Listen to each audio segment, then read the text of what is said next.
Welcome to Showdown. I'm Mark Kaysen, and today is Tuesday, April 2nd. So we made it past April Fools. And Heather Fleming, how are you doing? How did you do on April Fools? Anything good? You know what? I stayed close to the house, and so I did just great. Okay, well, that's excellent. Yeah, we don't want you getting in any trouble. We know you're doing some great work, Well, and thank and you. and, and we're going to talk about that today. And I definitely love to talk about school Yep. because I've been a teacher for a long time, university, high school, all over. And I have to say that the situation in high schools today are often good and many times not so good. Yeah. So, Unfortunately. yeah. Now, first of all, let's talk about what you do. You've got an organization that you started, Yes. and talk to me about it. It has to do with equity. Yes. Tell me.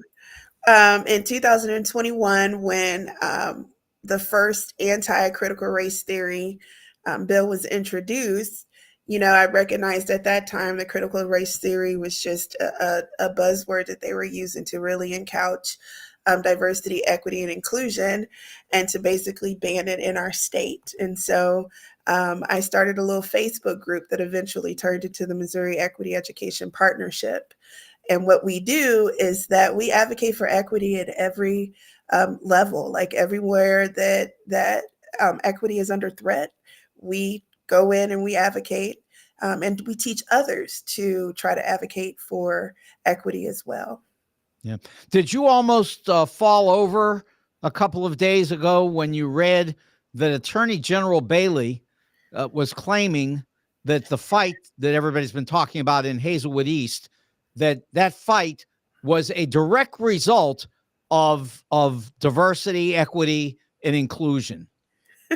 No, I wasn't that surprised because the reality is that they use diversity, equity, and inclusion as a scapegoat for anything that they fear. They also use it as an opportunity to grasp for power, and so I'm not surprised that he's using that uh, incident, such a tragic incident, in order to basically try to increase his profile, uh, bring more supporters, rile his base up. At this point, it's a code word for Black people, brown people. And so when they're saying that, oh, the fight was because of DEI, no, what they really want to say is the fight was because we're allowing Black people to and brown people to be part of society. And it's a message that unfortunately with some individuals is really hitting, but that is the work that we try to do. We try to make sure that people understand that no, we're all in this together. And a lot of the people that work with our organization are people, white people, and people that are not maybe part of some of the impacted groups um, that the attorney general is attacking. And so we try to let people know that no, we're what America should look like, a group of individuals that, regardless of their race, their color, their ethnicity, their sexual orientation, their gender, their religion, that all of us should have the opportunity to thrive in our society. So I wasn't surprised. It's something that they've been doing for a very long time. Yeah. And I'm really glad you said it the way you did, because the fact is that people, white people in this country, a certain large number of them, are and have been looking for a long time for ways to push back against the civil rights movement. And the fact also is that diversity, that is lots of different people being involved, equity, fairness among these people, and inclusion, that everybody gets to be involved. The thought that could have anything to do with harming society is just bizarre beyond belief. Well, for these individuals, it does harm society for them. For some people, equality, equity feels like oppression. And it feels like oppression to them because they've gotten used to that feeling of privilege. They don't want to acknowledge it as privilege. And I know that it becomes a really bad word, but they've gotten used to things being, centered around their particular cultural or ethnic identities. Um, them being the due north. I had an interaction online yesterday because a school board candidate in one of the districts out here in St. Charles posted, happy Easter, this wonderful message around Easter, but he put for those who celebrate. And this gentleman, like, was so very upset because he had the audacity to say for those who celebrate, like, they don't need that. And he's not understanding that um, that is not in any way negatively impacting Christianity. What that particular thing was doing was just acknowledging that not everyone is Christian. And so, but when you are used to everything being centered around Christianity and you as a Christian, sometimes that can feel very, very offensive. And so I told him, I was like, the reality is that it wasn't offensive, you were offended. And there's a huge difference. And right now we have a lot of people in society where, a man or a trans woman having on nail polish is not offensive. You're just offended because you've chosen to not be inclusive, to not come from an inclusive perspective. That individual is doing absolutely nothing to harm you and absolutely nothing that impacts you and your identity. But because that's not something that consider part of your identity, now you're offended by that person's very existence. And I think that's what we've been dealing with. How do you argue with people that, as you're trying to argue from a perspective of humanity, can't understand because they don't see your humanity, Yeah. and I they don't think want to acknowledge it. they may also be overwhelmed by the work that they're doing, selling $60 Bibles. I don't know. It might be, Yeah. Maybe, Yeah. Yeah. Could they're be. busy over there. Yeah. And Yeah. that's one of the things that we really have tried to, like, if you think about everything that's going on right now, everything that's happening in our state is a matter of not that these individuals are problematic, but that you want to go in and to control how people live their lives, how they express their experience. And that's not fair to the citizens of Missouri. I went before the legislature and I asked them, one of the committees, and I said, "What are you actually doing to help Missourians with the problems that we actually have? Our rural communities do not have adequate access to um, internet. Our in our rural communities as well, we have people trying to do the voucher system, but they don't have alternatives. So pretty much the money is going to be taken out of their schools without them having an opportunity to use vouchers because there's no private schools in their communities. Our rural communities also don't have access to hospitals. They have to drive 45 minutes an hour to go to a hospital. Why aren't we looking at those issues? Why aren't we So, looking so, at jobs leaving? so Just you, so you much. make a great point, because the thing that's so hard to understand truly is, why would the people that you're describing that live in these rural areas, why wouldn't they be looking at the problems that Black people face in this country and saying to themselves, we're going through the same issues, and maybe if we got together, we could actually have an impact on making a change. And instead, what look what they're doing. I mean, Yeah. why are they trying to come after you? What do they think that's going to accomplish for themselves? Well, one of the things that when you study history that you realize is that this has been a tactic that they have used since the beginning of slavery. And so the one step is the dehumanization of black people, brown people, basically saying they're not like you. They're not human like you. They don't have the same human, characteristics, etc. They're somehow so different from you as to be in a different category. And so we have a lot of that rhetoric now happening, sometimes in very subtle ways, sometimes very blatantly. So that's the first thing. The next thing that you have to convince people of is that not only are these individuals so different than you, but they are so different than you that they don't deserve the same things that you deserve. And that sometimes you've got to take one for the team. There's a great book called Dying of Whiteness by, I believe it's Jonathan Metzl. But it talks about the fact that some people have been so programmed around racism, homophobia, transphobia, and Islamophobia, etc., that they are willing to sacrifice what benefits them in order to ensure that it doesn't benefit the people who they, have their hatred and ire have been targeted towards.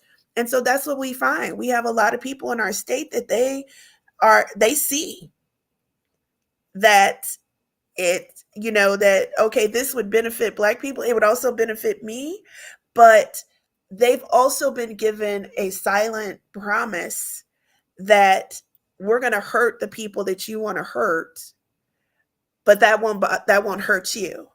The problem is a lot of people start realizing that no, when the hammer falls, it falls on all of us.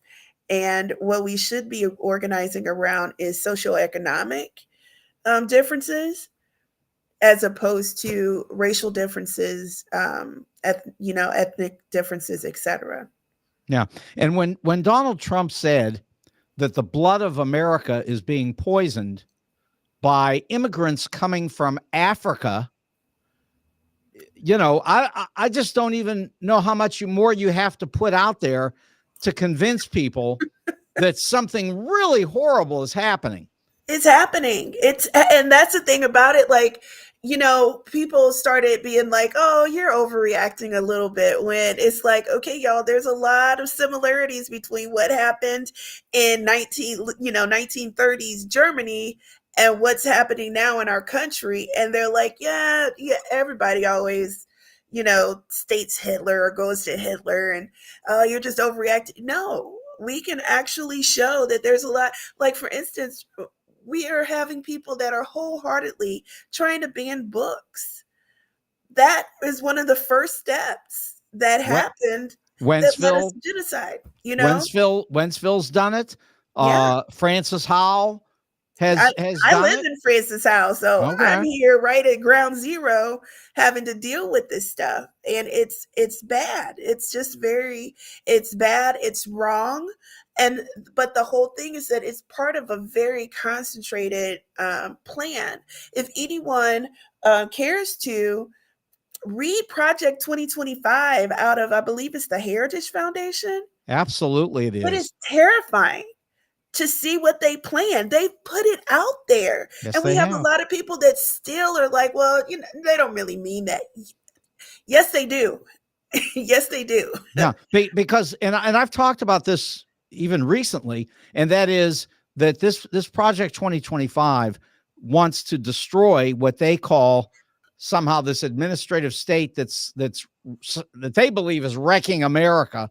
And the reality is that we have tens of thousands of people who take these exams, these civil service exams, in order to get a job so that they can work for an agency, so that they can help all of us to live in the country that Congress has really laid out in the laws.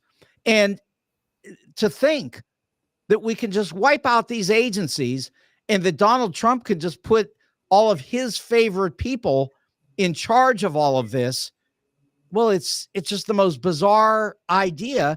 And yet, you're correct. The heritage people, they believe that this is the solution to some kind of a problem that's affecting our country.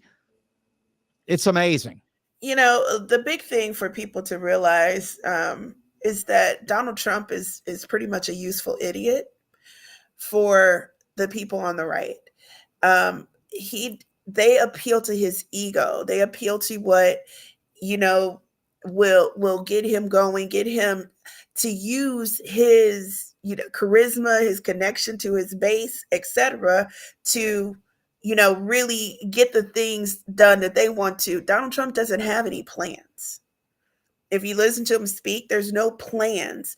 So called. He appeals to prejudices, to hatred, to fear, all of those things. But as far as laying out a specific plan, he looks for others to do that. And so that's the role that Heritage Foundation, ALEC, and a few of the other right wing, think tanks that they have fulfilled for him.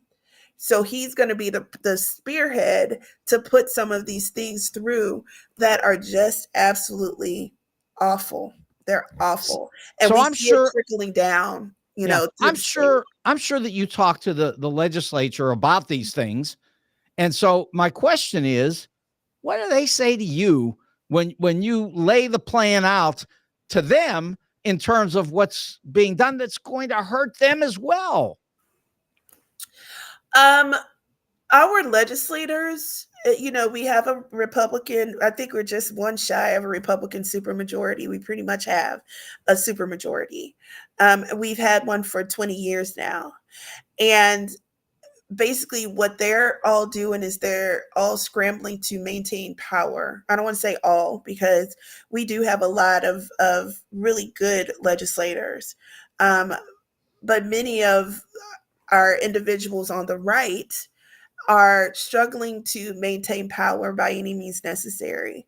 And so when they look at this plan, they look at these plans again with the idea it's going to hurt them and not me. And we keep trying to stress like what the harm will be. Right now, our state is experiencing teacher shortages all over. We can't keep good teachers. I spoke to a law class, some really bright individuals at Washington University, spoke to them. I asked, of that class of like 30 students, how many of them planned on staying in Missouri? And there were two. Wow. And that's only because they lived here. Yeah. They were raised here. Who was the professor in that class? Do you remember? Denise Lieber. Oh, okay. Yeah. No, Lieberman. She is just such a little dynamo. I love her so much. She does excellent work around voters and making sure that people have the right to vote, and it's all people, to make sure that we are not disenfranchised, that we are able to fully participate in our democracy. And so I appreciate Denise for that. There's some great people in that Washington University law school. That is for sure.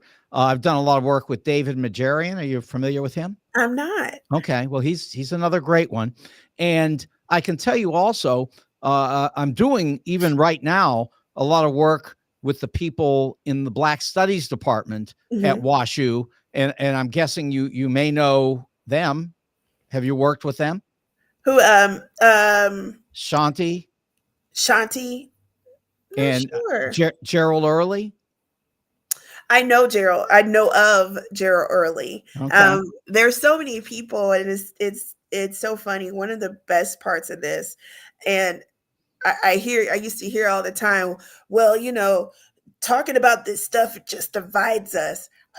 I don't know who you're talking to, because some of the closest relationships that I currently have come from people that want to sit down and have these difficult conversations and then want to do something in order to work to make sure that everyone is together. So Gerald Early is a name that I've heard, and I would welcome the opportunity to speak to him and work with him.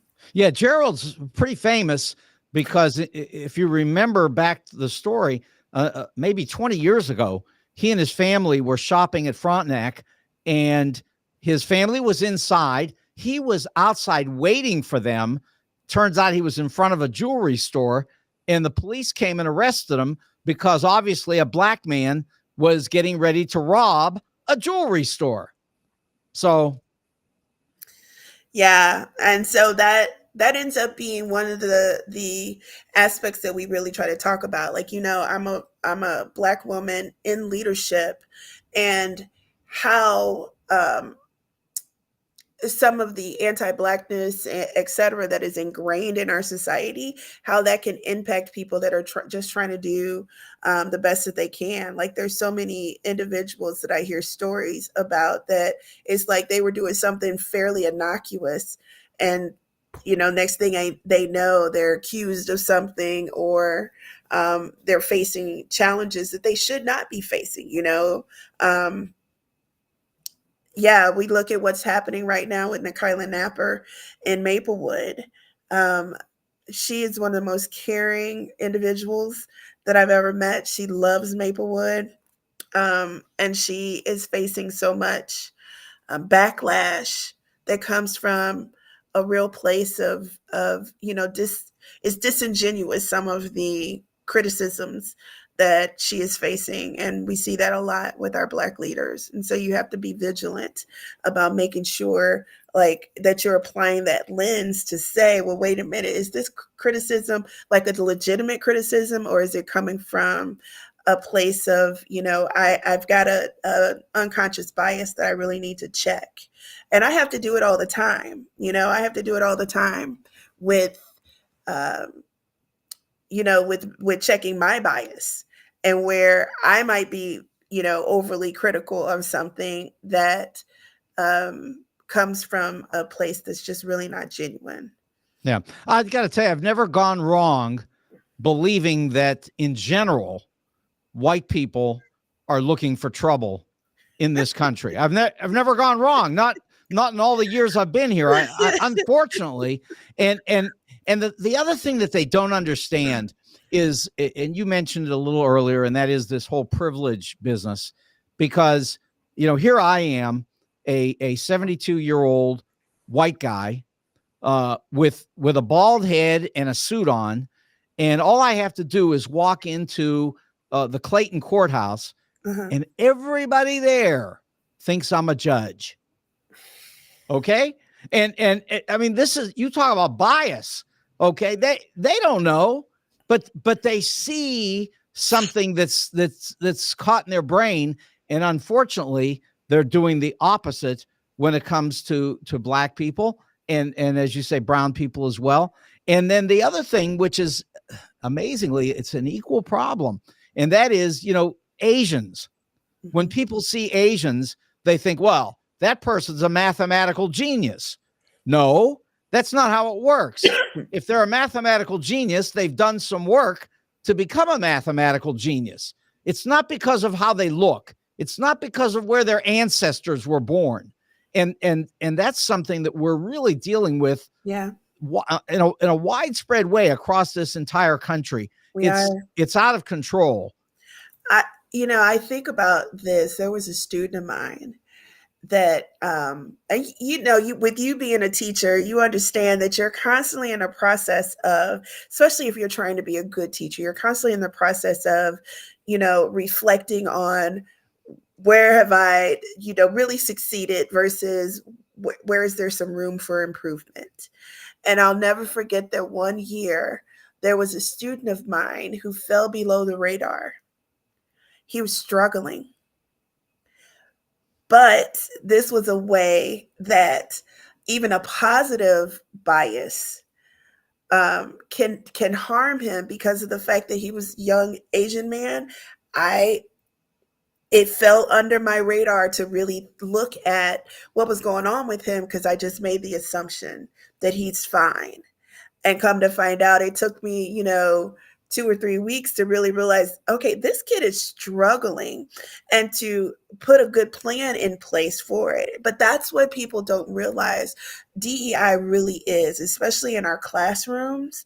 Um, what diversity, equity, and inclusion does is that, first of all, it honors how we are all different. Um, and then it puts things into place to ensure fairness. And I used to tell my students, I asked them this question. We did an activity at the beginning of the semester where it was like, okay, go to one side if you agree, go to the other side if you disagree. And I would make this statement. As a teacher, I should treat all of my students equally. And so I'd have kids, of course, move to the, yeah, I agree with that. And I would tell them, no, I shouldn't. Because you want to be treated as an individual. And in the end, each of you needs something different. And so, as a good teacher, what I'm going to do is sit and assess, what do you need? Some of you, you don't need me looking over your shoulder. You need me to just leave you alone until you have a question, and then you come back and you ask me that question. Other people, they need me to sit down with them and kind of go through some of the stuff and talk to them so they can process the information. And so, as a teacher, my job is to figure out, what do you need in order for you to best succeed, and to provide that. And that's the simple reality that a lot of the people, like, today, many of us have gone to vote for school board candidates. And a lot of the rhetoric around school board is, we just need to get back to the basics. Well, guess what? If you get back to the so-called basics, you're going to have a lot of kids failing. Because part of good teaching is not just, I knew a lot of great teachers that understood their subject area but didn't understand students. Sure. Well, that's everything. And being able to connect with young people and to get them to know that you do care about what's happening to them, and the work that you're doing is not only meaningful in terms of what the classroom is doing, but it's meaningful in terms of what the teacher is trying to accomplish as a teacher, as a person that's a mentor to young people. And I know in my case, it's high school kids. I wouldn't even know what to do with the little ones. I mean, I've obviously me either. I've had little ones, but you get into school with other people's little ones. I don't know, but you give me a teenager. I used to tell people all the time that, if hell is a place where they like individualize it for you, then my personal hell would be a room filled with cats, this black walnut tree that I'm highly allergic to, or black Right. elder tree, and kindergartners, a room full of kindergartners. Right. Because same thing. I can't, my jam is high school. That's me. Yeah. Yeah. Yeah. Well, listen, Heather, I really appreciate you taking the time to come on and talk to us. And, I look forward to maybe coming back to you some more as just things are happening out here. And so I'll know that you're somebody that can really speak to some of the problems in our education system. I would love that, Mark. The biggest thing right now that I want people to keep in mind is that we have an educational system that needs work, but the way that we work on it is not by privatizing it and sending it, giving it to other people, and making it responsible so that it's only accessible by a few people. And so right now, what we should be doing as individuals is getting serious people around the table to talk about, what do we need to change and how do we change it for the better, so that it really benefits and educates every child in our state, in our country. And so thank you for me, and I can't wait to speak to you some more. Well, thank you very much, Heather, and we will catch up with you again soon. Sounds good. Okay. So first, before we move on here, I want to talk a little bit about where you can get something great to eat tonight. When you're done with Showdown and whatever else you have to do this evening, you can go to 18,000 Chesterfield Airport Road and get the best food at Wendy's. Now, you're talking about baby back ribs. You're talking about onion rings. You're talking about pizza and smoked meats and patty melts and just everything imaginable, wings, all the good food that you could think of. Pizza, come on, you can't miss with pizza. So look, Wendy's is at 18,000 Chesterfield Airport Road. Great restaurant, really is. And terrific environment just to go sit down and eat with people. Ben is there. He's the owner, and he will love to talk to you. He talks to everybody. He's just a friendly, outgoing guy that wants to be sure that that restaurant is the best that it can be. And it is. That's Wenty's, 18,000 Chesterfield Airport Road in Chesterfield Valley. Now, if you're interested in jewelry, you can go straight to 4506 Hampton, and that's Jewels on Hampton, where they buy and sell jewelry and coins. They will create jewelry for you in the most creative way that you can imagine. You give them some license, and they'll go out and make sure that you come up with some great pieces of jewelry, or you can tell them exactly what you want, and Al will make sure it is exactly what you want. So again, that's Jewels on Hampton, 4506 Hampton in St. Louis. And there's both Al and AJ. They're there all the time, ready to help. And as I always point out, I've got my 45-year-old Seiko watch. It's a very nice gold Seiko watch. And believe me, 45 years, they don't work without somebody doing something. So trust me, the place to go, get your watch fixed, is Jewels on Hampton, 4506 Hampton. Now, you'll notice that today I'm wearing a pink shirt as well as a pink and black tie along with my charcoal suit. And I, of course, got this from the St. Louis Suit Company in Clayton. And they are on the corner of Forsyth and Central. And I promise you, they've got the greatest clothes that you can imagine. Everything that you would want to wear to work with a tie and a shirt and your suit.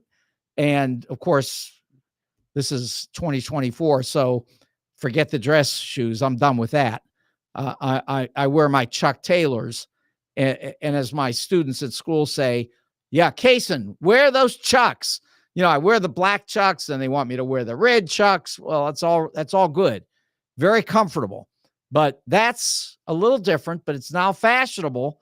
And that's great because it goes terrific with the suits and ties and shirts and everything else, overcoats that you can get at the St. Louis Suit Company. And let me remind you, I was talking to Joe here, who's, our great producer. And I was pointing out to him that I've been walking around for 3 days now with this overcoat I've got. And, people look at me like, what's that for? Well, guess what? Walk around outside and you'll find out what that's for, because this is St. Louis and they want to remind you that it's not over yet. This is not summer. So be careful. You got to dress up out there so you can be comfortable. And the place to go to get those great clothes are the St. Louis Suit Company in Clayton. And remember, the ties are $5 and they're good ties, great silk ties, just like the ones you could get from Donald for $50. And the ones from Donald, of course, will choke you.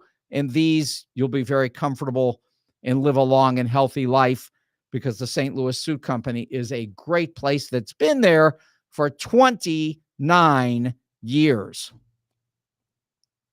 Okay, so last night, after we left the studio, right around that time, the news broke that Donald managed to get his $175 million bond, which protects him from Letitia James, that horrible person that wants to come in and take all his properties.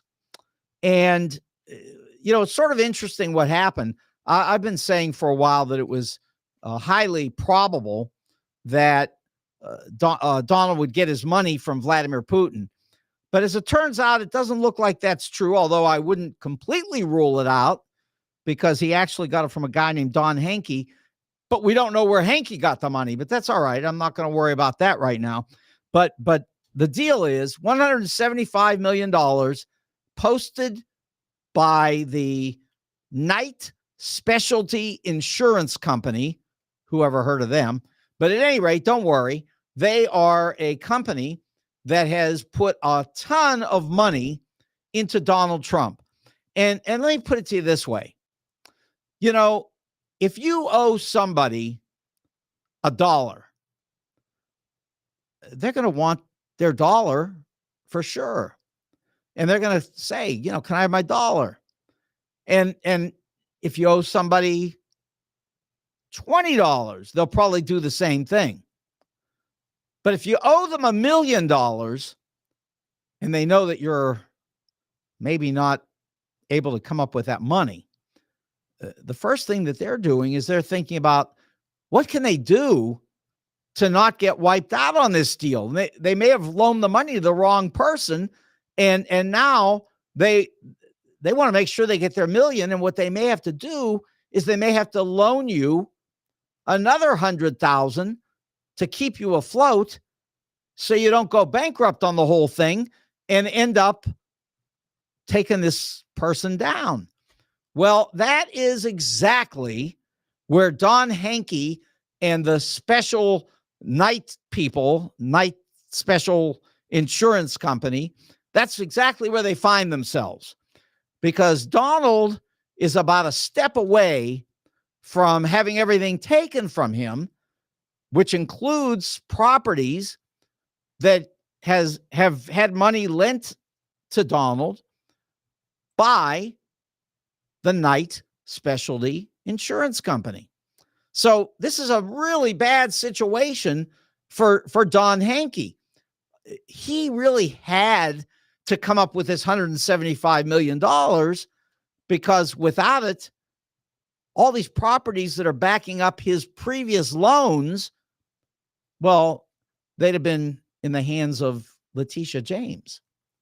And Hankey wants his properties, if that's what it comes to, and he certainly wants his money back, but he can't get it from Donald because Donald doesn't have a penny.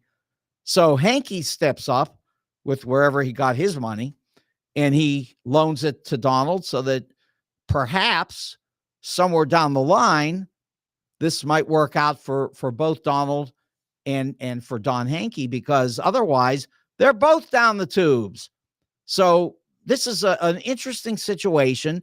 There really wasn't much choice. This guy had to find a way to help Trump, and he did.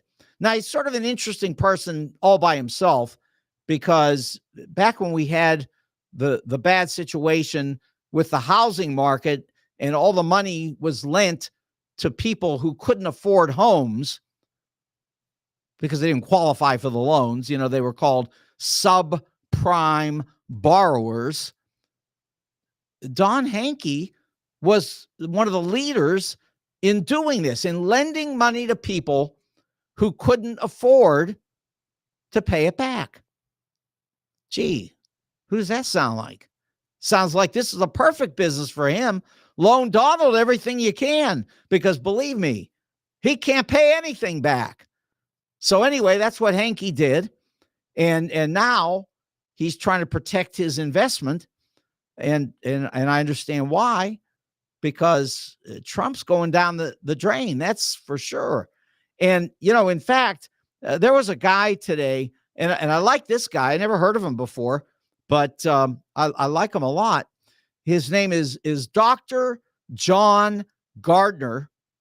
And Dr. Gardner is a psychologist, and he has taught and done research at Johns Hopkins Medical Center for 28 years. I mean, this guy is highly regarded, just somebody that people in the psychology area really trust. Well, Gardner today says that from his observations, that it appears to him that Donald is just about ready to go over the cliff. And listen, I haven't been one day in medical school. I know I've got those PhD hours in educational psychology, but it's a different kind of psychology. I don't know anything about people that are about to go bonkers, but I can tell you This is the guy. Donald is the guy. I don't know who in the country is what, but I know what Donald is. And you can ask his niece as well. Mary Trump will be happy to tell you all that she has seen in Donald over the last 25, 30 years or longer of her work in psychology. So anyway, I just thought it was, sort of interesting that we've got somebody out here with some real credentials who is taking a good look at Donald and says he's, the cliff, heading right over it. So we'll see how that goes. And I guess, he was happy to get that 175 million that, Donald was. But let me also add this. And I've pointed this out before because, I read not very much of it, but I read some magazines and online reports. They're pretty bizarre. And these things talk about, Donald Trump and, all the ways that he's being mistreated and that everything, all the bad things that are being done to him, woe is poor Donald, but in any event, Trump is being mistreated, but they do say that he did win one time when he got the $175 million reduction. That was a big win for Donald. But I do want to remind you, and I did talk about this the other day, it wasn't quite the win that Donald and his people are trying to point out. Because, in fact, what really happened is this. In addition to getting the lowered number on the bond, which the state of New York did that for a reason. They're not dumb. They want to make sure that they get something. This assures them of $175 million. Now, on the rest of it, the rest of the $450 million or $500 million, whatever it ends up at the end of all this appeal business, they can still go after it. They can still grab all the assets possible. They can still, take the properties and so forth. But the point is, they've got a guarantee of $175 million. So that's what they wanted. They wanted to be sure they had something that was really locked in. So that's first. Now, the second thing is, when you are appealing a case like this is a civil fraud case in which Donald was found guilty of fraud. He defrauded the government. He defrauded insurance companies. He defrauded everybody he could. I mean, he lied about everything. He's still saying it. He says, let me start it this way. They say real estate people say that his club is worth like $18 million, whatever it is, $28 million. Okay. Call it whatever you want. I mean, there's a range in all of this. There's no doubt about that. Donald's always emphasizing that there's a range and some people have different views of all of this.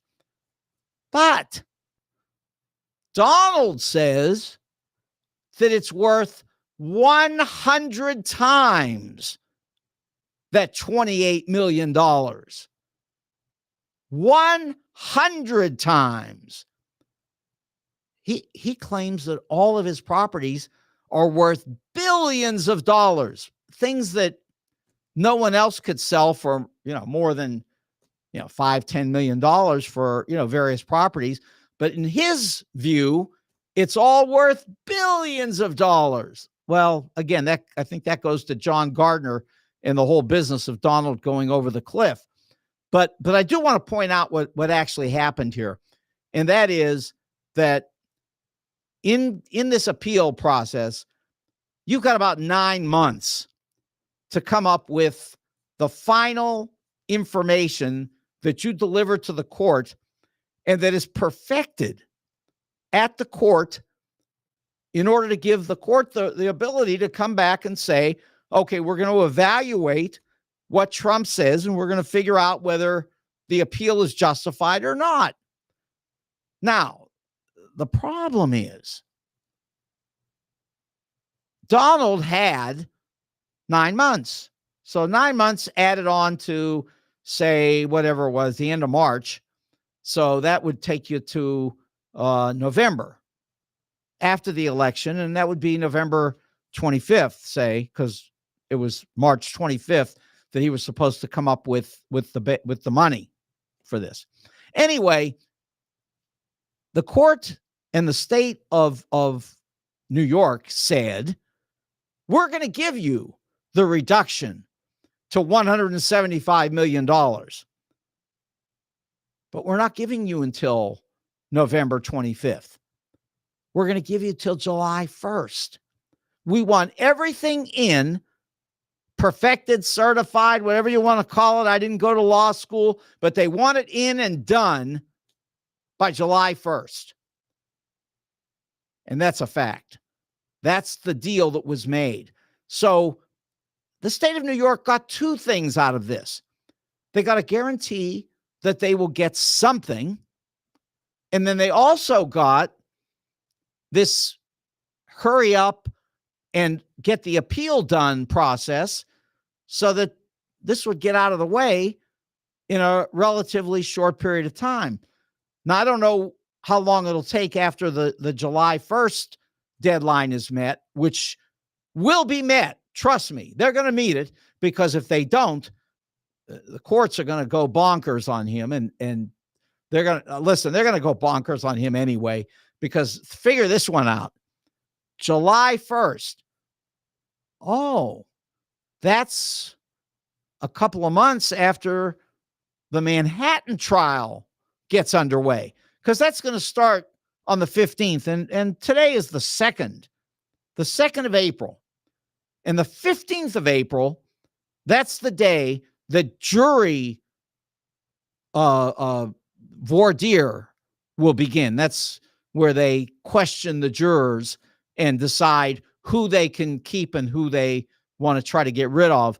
And I can tell you that if that takes 2 weeks, and it might take 3, Donald's going to try to push this out as far as he can. But whatever it takes, the trial will then get underway, and it's going to be quick. It might take 4 weeks. It might take 6 weeks. I'm going to say everything is going to be said and done with a verdict by July 1st. So July 1st, which happens to be the date of the appeal process in the E. Jean Carroll. Oh, no, I'm sorry. Wrong case. I mean, yeah, that's the other thing I love, is getting the cases wrong, because who can remember which case is which? But the civil fraud case, okay? The E.G. Carroll appeal's another story, and that's probably going to take a year, because there isn't a special deal on that one. But on the fraud case, there is a special deal. July 1st, that has to be in and finished and on its way, so that the judicial system can make some decisions about whether this $450 million verdict is a good one or not. And I'll bet you that if they take anything off that deal, it'll be $20 million. And so instead of $450 million, which by that time with interest, it's liable to be $550 million. So maybe they'll drop it to $530 million. He's going to pay. He is going to pay. And one of the reasons that's true, I'm not just saying it. This guy has spent 40 years defrauding everybody he could get to, including the state of New York, and especially the state of New York. That's where he's operated this whole time. And I can guarantee you that they are going to get what they're coming for here, and that is justice. I mean, they want justice. They are tired of Donald stepping all over the state of New York and everybody that he could, all the way back to the days when he wouldn't let black people rent apartments in New York. Yeah, don't forget that one. You can go look that up on Google anytime you want. This guy and his family have done everything imaginable. Not good. So check it out. But at any rate, we're really focusing in on the end to some of these activities, like the fraud case, the E. Jean Carroll case. That's going to take a year, and then of course we're going to have the trial, the first criminal trial. That's in my opinion going to be over July 1st. But hey, if I'm wrong and it's July 10th, sue me. Yeah, you won't win against me on this one the way you're going to win against Donald, because when it comes to suing Donald, suddenly people are winning. Okay. So that's part of the situation. And then let me also say that Donald has a number of additional problems. For example, Hope Hicks. This was some great friend of his. Hope Hicks, she's been with him for many years, and presumably she still likes the guy. She acts like she does. She hasn't really turned on him at this point, but there's a subpoena out here, and she is going to have to tell the truth, because if she doesn't, they're going to get her for perjury. And I can assure you, she is going to respond to the subpoena, because she knows where Peter Navarro is in jail, and she does not want to be there. So she, along with other people, are definitely coming around to the idea that it's time to stop trying to protect Donald Trump at the expense of yourself personally. And that's why, the Don Hankey story is really such a great one, because a lot of people today on Donald's side are trying to say, well, Hankey recognizes the greatness of Trump and wants to give him all this money. No, that's not what's happening. What he's doing is protecting his own interests, because he owes far too much, or he's got far too much owed to him by Donald. And if he's not careful, he's going to end up with nothing. So, okay. So all these things are happening, and these are all, good and interesting things. Here's one that I think is really worth taking a look at. And this is a case in Michigan where Donald and his people are pointing to an immigrant who ended up in Michigan with his, I believe it's his wife. Don't quote me. Could be a girlfriend, but whatever the situation, it's a partner. And this immigrant, first he had been thrown out under Trump, and then he came back. He got back in, which of course they want to blame on Joe Biden. And then when he got back in, he came back and he killed his partner. And so presumably this is evidence that immigrants are murderers. They'll kill their wives, their girlfriends, their partners. They'll do everything imaginably horrible, because that's just the way these people are. They just want to get you. Well, here's what I'd like you to do, because this one guy, this is what we call anecdotal information. It's one story. It's one example of something that none of us like. The guy was thrown out and he got back in. I mean, Joe Biden can't stand at the border and block everybody that's coming in. And the fact is that we do allow people in, and we should allow people in. Here is the point. If you go to my website, and the website is talk, T-A-L-K, talkstl.net, and then there's a place where it tells you that you can read articles. I think it says reading room. And then you click it, and then you scroll down a little bit, and then you're going to find an article about immigrants. There we go. Joe's showing it to you right there. And in that reading room, there is a great article in the 2000s. It's during the 2000s. It's not like 90 years ago. And it refers to the research done on people who come here from other countries, how much crime they commit, and how much crime is committed by people who already live here or people who were born here. And I have to tell you, the difference is enormous. That is, the people who are born in the United States commit the crimes. Our people, our American citizens, we are the ones who commit by far the vast number of these crimes, violent crimes, murder. It's us. We do it. The people who come from other countries, they come here to make their lives better, to work on the bridge in Baltimore. They're trying to help themselves. And in the process, they're truly helping us. And the statistics are by far pointing in that direction. This is not anything that has to do with people coming from other countries and murdering us. That's not what's going on. We're murdering ourselves because we've got guns that we shouldn't have. Get rid of the guns and we'll get rid of the murders. All of these people that show up and are involved in the mass murders that we have here, which no one sees in other countries. Those people aren't from Venezuela. Those people aren't from the Dominican Republic. Those people aren't from Mexico. Those people are from the United States of America.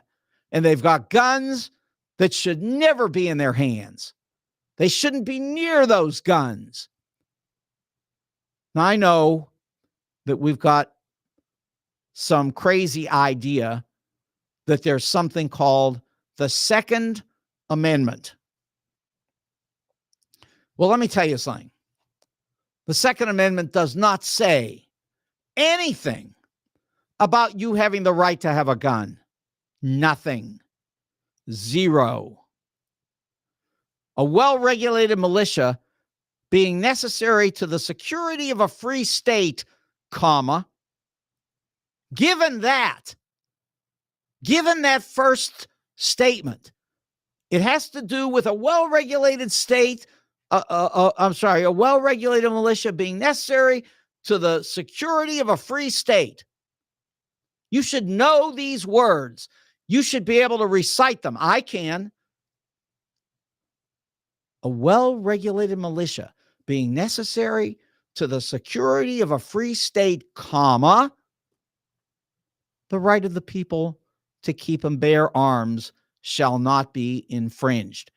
It is directly tied to this idea that the United States should have not a loose group of people wandering around with guns, a well-regulated militia. And by the way, in case you don't know, go look it up. The commander-in-chief of the militia is the President of the United States. That's the words in the Constitution. Now, I can tell you exactly who to read. Go find a book by Saul Cornell. Saul Cornell is a great constitutional scholar, and you can read him and find out all about the history of the Second Amendment, because it is nothing like what you think it is. It has nothing to do with you being allowed to have a gun. Now, it is true that if the Supreme Court says that it means that, well, then that's what it means, because that is our system. The Supreme Court has a right to twist themselves around like a pretzel and make up something that is not true. They can do it. But I promise you, It's not true. But this is what is true. This is the end of the show. This is Showdown. I'm Mark Kaysen. See you tomorrow night. And by the way, my guest tomorrow night will be Vic Faust. See you then. Good night.